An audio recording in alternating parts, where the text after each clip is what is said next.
ఇగో నిన్న morning walk, నిన్న Seethakka morning walk చేసింది ఎవరితోటి? ఈయన చిన్న శ్రీశైలం యాదవ్. ఈయన చిన్న శ్రీశైలం యాదవ్ ఎవరు? నవీన్ యాదవ్ వాళ్ళ ఫాదరు. నిన్న నవీన్ యాదవ్ వాళ్ళ ఫాదర్ తోటి సీతక్క డైరెక్ట్గా మంత్రి, ఆమె ఎన్నికల ప్రచారంలో భాగంగా ఈయన రౌడీ షీటర్ అని నిన్న మొన్న బైండ్ ఓవర్ చేసిర్రు. మొన్న ఉదయం ఈయనతోటి మార్నింగ్ వాక్ చేసింది, నైట్ కల్లా ఈయనను బైండ్ ఓవర్ చేసి ఎక్కడ మధురానగర్ పోలీస్ స్టేషన్లో ఈయనను పెట్టడం జరిగింది. బైండ్ ఓవర్ చేసిర్రు. బైండ్ ఓవర్ చేసి చిన్న శ్రీశైలం యాదవ్ని నిన్న మధురానగర్ పోలీస్ స్టేషన్లో వాళ్ళను అక్కడ పెట్టడం జరిగింది. ఇది వార్తేశారు, రౌడీ షీటర్తో కలిసి ఓట్ల వేటలో మంత్రి సీతక్క అనేది. ఇప్పుడు దీని మీద వీళ్ళ కోపం ఏంది? నవీన్ యాదవ్ కోపం, ఇది కోపం. నిన్న రౌడీ షీటర్లతో నమస్తే తెలంగాణ వచ్చిన కాదనం పైన జూబ్లీహిల్స్ నగర వ్యాప్తంగా సంచలనం సృష్టించింది.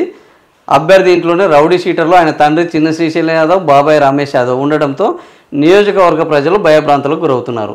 తన ప్రచారానికి ప్రజల నుంచి స్పందన కనిపించకపోవడంతో 2 రోజులుగా జరుగుతున్న ఈ ప్రచారంలో ఇప్పుడు కొత్త ట్విస్ట్ మొదలైంది. ఇట్లా గల్లీ దాటరు ఇల్లు చూడరు. నవీన్ యాదవ్ తన ప్రచారంలో ఓటర్లను తన సహజ నైజంతో భయభ్రాంతులకు గురి చేస్తున్నారు. తన వెంట ఉన్నవారితో కూడా ఇంకా ఎంతసేపు తిరగాలంటూ చిరుబుర్రులు ఆడుతున్నారు. దీంతో ఈయన వెంట ఉన్నవారు సైతం ఇదే పద్ధతి అంటూ గుసగుసలాడుతున్నారు. ఓటమి భయంతో తీవ్ర అసహనానికి గురవుతున్నారు నవీన్ యాదవ్.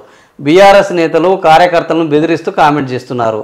ఎవరైనా తనపై వ్యాఖ్యలు చేస్తే వాళ్ళే కాదు వాళ్ళ బాసులు కూడా జూబ్లీహిల్స్ గల్లీ దాటరంటూ దురుసుతనం ప్రదర్శిస్తున్నారు.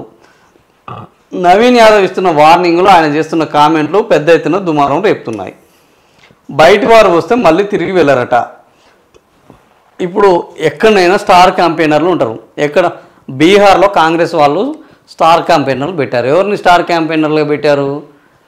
దేశంలో ఉన్న ముఖ్యమంత్రులు అందరినీ, దేశంలో ఉన్న ప్రధాన నాయకులను, దేశంలో ఉన్న ముఖ్య లీడర్లు అందరినీ కలిపి ప్రధాన స్టార్ క్యాంపెయినర్గా పెట్టారు. మరి బీహార్లో కూడా ఇట్లాంటి రౌడీలు చాలామంది ఉన్నారు.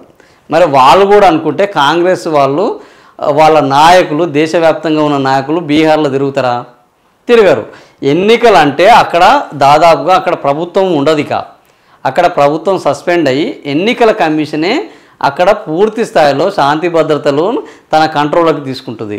ఎన్నికల కమిషనే ఇప్పుడు రూల్ చేస్తున్న జూబ్లీహిల్స్ నియోజకవర్గంలో నవీన్ యాదవ్ ఇంకా మీరు గల్లీ దాటరు ఇల్లు చూడరు అనే పద్ధతిలో మాట్లాడితే రేపు ఎన్నికలు అయిపోయిన తర్వాత అక్కడ కాంగ్రెస్ ప్రభుత్వం కొలువు తీరితే అక్కడ ఓటర్ల పరిస్థితి ఎట్లా ఉంటుంది?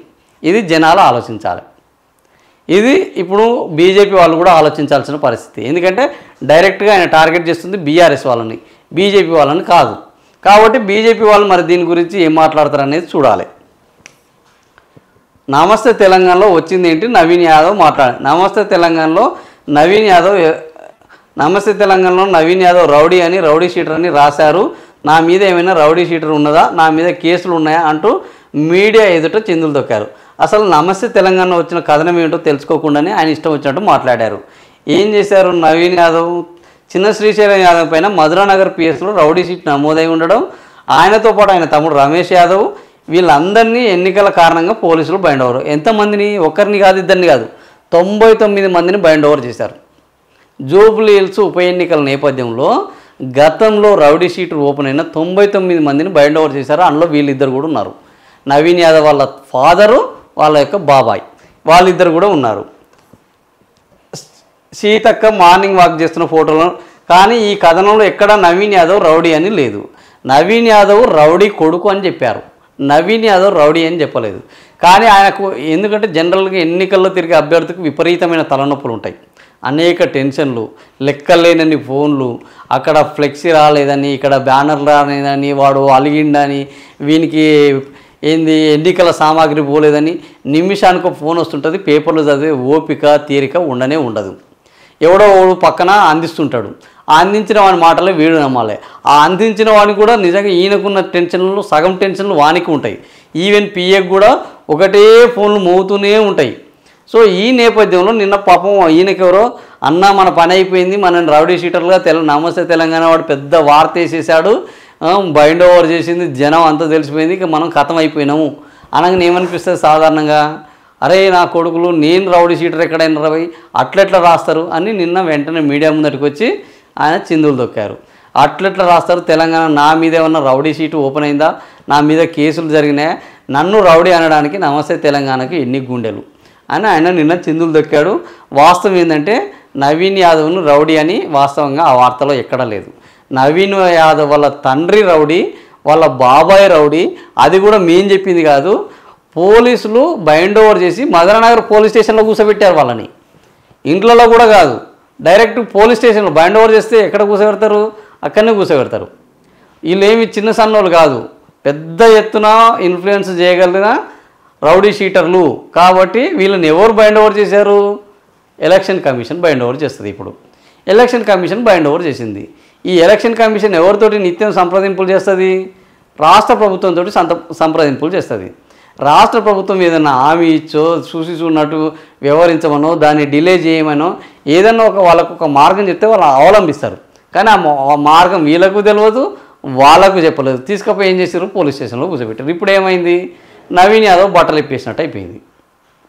తీరా ఎన్నికలు ఇంకా 10 రోజులలో ఎన్నికలు జరుగుతాయి. 11వ తారీఖు పోలింగు. ఈ 11వ తారీఖు వీళ్ళని తీసుకుపోయి జైలు ఒక పోలీస్ స్టేషన్లో పెడితే వీళ్ళకి చూసి ఒక సామాన్య వ్యక్తి ఎవడైనా ఓటు వేస్తాడా?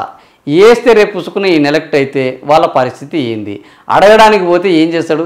ఈరోజు క్యాంపెయిన్కి వచ్చిన వాళ్ళే మీరు ఇండ్లకు పోరు, గడప దాటరు, నియోజకవర్గం దాటరు అని బెదిరించే పరిస్థితిలో ఉంటే రేపు ఆయన ఎన్నికయ్యి ఎమ్మెల్యే అయితే ఆయన వచ్చి మీ ఇంటి మీద పడితే మీరు ఆయన చెప్పింది ఒప్పుకోకపోతే ఇయ్యకపోతే మీ పరిస్థితి ఏంది అని ఎన్నికల్లో ఓటర్లుగా ఉన్న చోట చర్చలు జరుగుతాయా?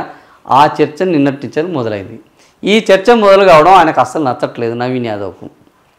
సో నవీన్ యాదవ్కు ఆ చర్చ నచ్చక ఇంకా మొత్తానికి బెదిరింపులకు పాల్పడుతున్నాడు. ఈ బెదిరింపుల మరి పుసుకున్న బయట దొరికితే ఎలక్షన్ కమిషన్లో అది ఇస్తే ఆయన డిస్క్వాలిఫై అయ్యే అవకాశాలు కూడా ఉంటాయి. ఎందుకంటే ఇది అత్యంత తీవ్ర నేరంగా పరిగణించే అవకాశం ఉంటుంది. బెదిరింపులు, ఎన్నికల్లో బెదిరింపులు అనేది తీవ్రమైన నేరంగా పరిగణిస్తారు. కొన్నిసార్లు డిస్క్వాలిఫై కూడా అయ్యే అవకాశం ఉంటుంది. మరి ఏం జరుగుతుంది? డిస్క్వాలిఫై కాబోతున్నారా, క్వాలిఫై అయ్యి ఓడిపోతున్నారా, గెలుస్తున్నారా ఇంకా తేలాల్సిన అవసరం ఉన్నది.